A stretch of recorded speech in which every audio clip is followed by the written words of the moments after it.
collector, I am telling you, all vintage Chanel that's out there is not always good to buy. When is vintage Chanel not good?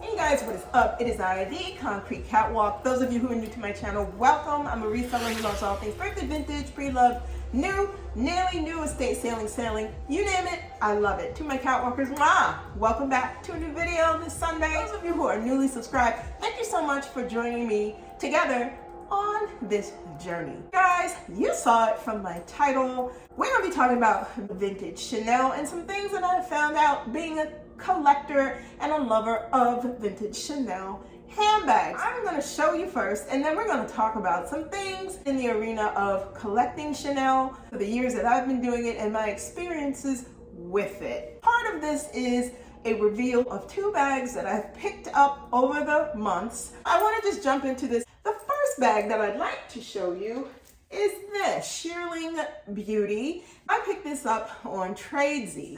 Shearling bags in the Chanel line I have always liked, I have always admired, and I didn't necessarily want a large Shearling piece. I wanted something small that was running along the lines of my quilted cloth.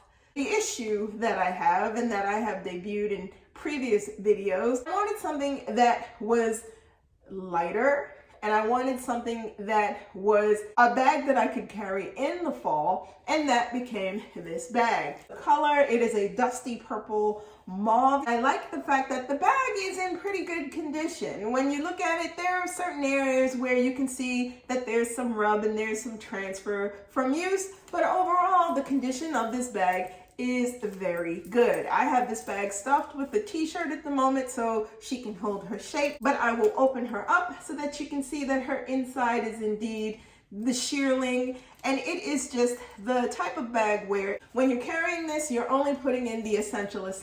She's in good to very good condition considering. I found this bag on Tradesy and paid $1,200 for this bag. So let me keep this moving.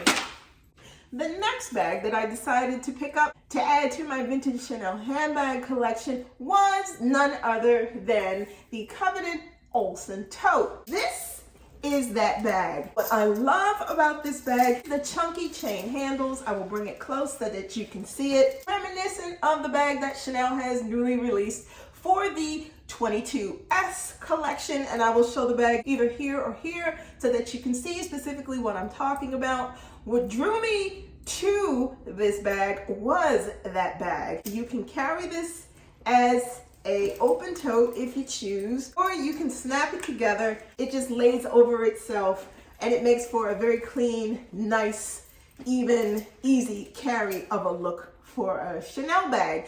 This bag I picked up on Vestiaire Collective for $1,350. It is in such good condition. It is black on the outside with the, I would say, bronze gold hardware, and the inside of this bag is indeed black, which means this bag started out as a black bag. It was not one of the versions where people found this in blue and decided that they wanted to dye the bag black, and the giveaway would be the interior, because the interior of that bag, of bags that are not black, are lighter color. So that leads me to a very interesting point.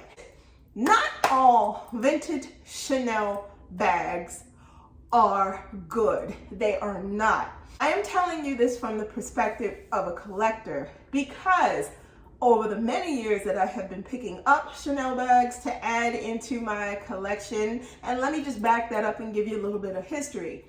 My interest in Chanel started in the early 2000s. So around 2000, 2001 is when I became interested specifically in the brand that is Chanel. More specifically, my interest in vintage Chanel bags started at around 2005, 2006. And I never became a connoisseur of purchasing those until, let's just say, around 2009, 2010, and specifically searching for things that I wanted that were a part of past collections really became an interest for me moving further in the 2000s, probably around 2014, 2015, when I started focusing on those particular pieces that were hovering around the 1990s to the earlier part of the 2000s introduced. So let's just get all through that and get to this point.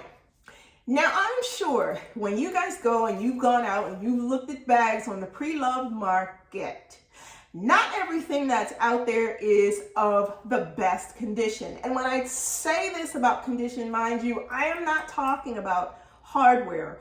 We know if a bag is used, it is going to have some hardware issues. We know if a bag is pre-loved, it is going to have some surface issues, some rubware issues. We know that. But I am specifically talking about those Chanel bags, and I'm going to post up some examples here or here, that the bag is in such, and please excuse my words, it is in such SHI, you know what condition, that you wonder what in the world, what practical sense did it make to even list the bag for sale. Now, for myself, I am not necessarily the type of collector who is into picking up these bags looking for a project bag. I'm not looking for that. I'm looking for something where either I'm going to feel comfortable in the condition or state that it's in, or I'm looking for something that is literally close to, next to, or nearly new as possible. Some of the things that I have seen listed out there are not only just dirty, but they're torn. They have no type of shape left to them whatsoever. And I am not talking about puffiness. I am not talking about a bag that collapses on itself because it's been used and well loved. I'm talking about a bag that is totally misshapen, that you know that the bag has been mistreated. You know that the bag was not cared for by the owner, and they decide that they want to put the bag up for sale simply because it is Chanel. To me, the name Chanel is not enough to sell the bag. I have seen some bags out there where they're literally inside dirt marks, pen marks, stains, and honestly, I wouldn't even look at a bag considering the fact that it has stains inside that you know you are not going to be able to get out.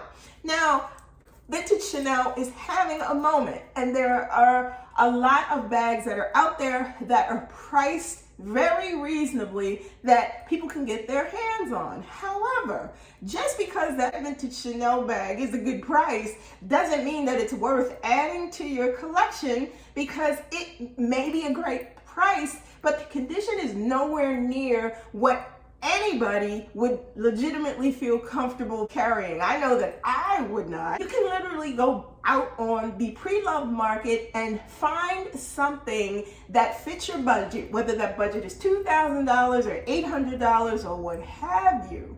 But think about it this way. You may be targeting a certain type of a Chanel bag. The price is nice, but I always weigh what I'm getting versus what I'm paying. And if those two don't equal out, then the answer is no. And I'd much rather take that $1,000 and apply it to something that I know that I'm going to be happy with. The other part of the equation with vintage Chanel is, yes, quality-wise, we know you are not going to get that either 18 or 24 karat gold plating on a Chanel handbag today. We also know the quality of today's Chanel bags, the offerings in the bags that Chanel produces, is not of the quality that was produced back in the day when Chanel produced gorgeous bags that you knew when you got them, the likelihood of something happening to that bag was very, very slim. Versus today, you can look at a plethora of YouTube videos where people say their straps broke, chains broke, the hardware broke. Let's take it a little bit deeper. Buying vintage is a very sustainable way to shop. It prolongs the life of the bag, it keeps the bag out of the landfill, yes. Certain things, I feel, based upon the condition, shouldn't be even a consideration in being listed or offered. Myself personally, when I have a bag that just gets to the point where it just doesn't make any feasible sense to even attempt to try to sell it, I do not sell it. It stays a part of my collection until I decide it is just time to get rid of it. Not by selling it, not by donating it, but because of the fact that it is clearly, unmistakably time for the trash can. So you guys, that is what I'm saying to you about when you go on the hunt, or if you decide to become a collector of Chanel pieces, take your time when you make your decisions about what bags you're going to go after. Nylon bags show a lot of wear and tear, a lot of dirt. Leather bags show a lot of rub, can show a lot of discoloration, can also be re-dyed. I will give you this. Searching for this bag, one of the things that I really paid attention to was the interior color of the lining. This is a true black lambskin bag, not a bag that was blue that was dyed, or that was beige and that was dyed black.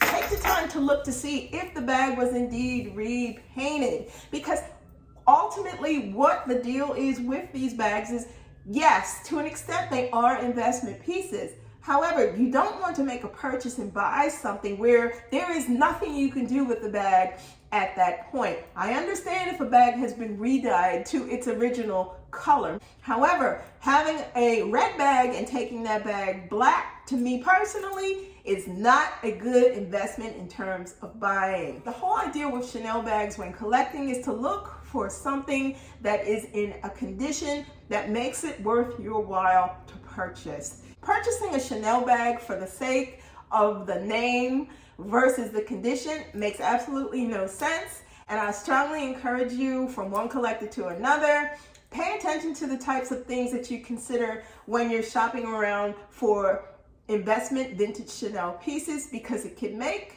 or break what you're able to do with it later on. You guys, that is what I wanted to share with you this week. Those are the two new additions to my Vintage Chanel handbag collection. Let me know in the comments below what your thoughts are about not all vintage Chanel being good Chanel. Let me know what your considerations are when you decide you want to pick up a vintage Chanel bag to add to your collection. Thank you so much for joining me this week. If you do not want to miss out on any videos that I post, you know what to do.